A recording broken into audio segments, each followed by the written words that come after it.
আমার আল্লাহ যদি আমায় বলতো আমি আল্লাহর কাছে গিয়ে গিয়ে তোমরা টাকা দিয়ে ব্যবহার করতে হবে অক্সিজেন, আমি আল্লাহর কাছে গিয়ে গিয়ে তোমাদের পানি ব্যবহার করতে হবে। আল্লাহর কসম করে বলি, এই জমিনের মধ্যে এমন কোন টাকা ওরা এমন কোন ক্ষমতা ছিল না আল্লাহর কাছে গিয়ে গিয়ে অক্সিজেন ব্যবহার করবে বলে ঠিক না? আমার ভাই, আল্লাহ যে আপনার আমার জন্য অক্সিজেনটা হারাম করে দিয়েছে এমন নয়। আল্লাহ বলছে আমার বান্দা, এই অক্সিজেনটা তোমাকে সুন্দরভাবে পৌঁছে দেওয়ার জন্য আমি আল্লাহ প্রতিটা মানুষের পিছনে একজন করে আলাদা আলাদা করে আমি আল্লাহ একটা করে ফেরেশতা নিয়োজিত করে রেখেছি। সুবহানাল্লাহ। বর্তমান ডাক্তার ঔষধ বিজ্ঞানীদের গবেষণা,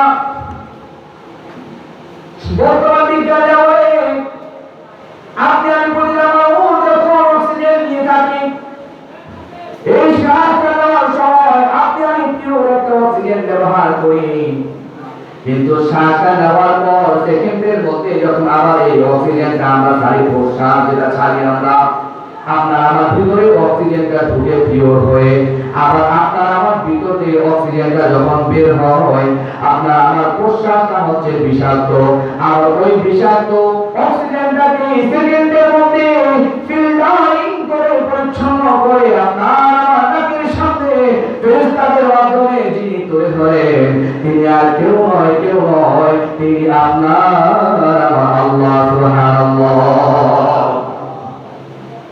আমার আল্লাহ গোলাম, আমি আল্লাহ তোমাদের জন্য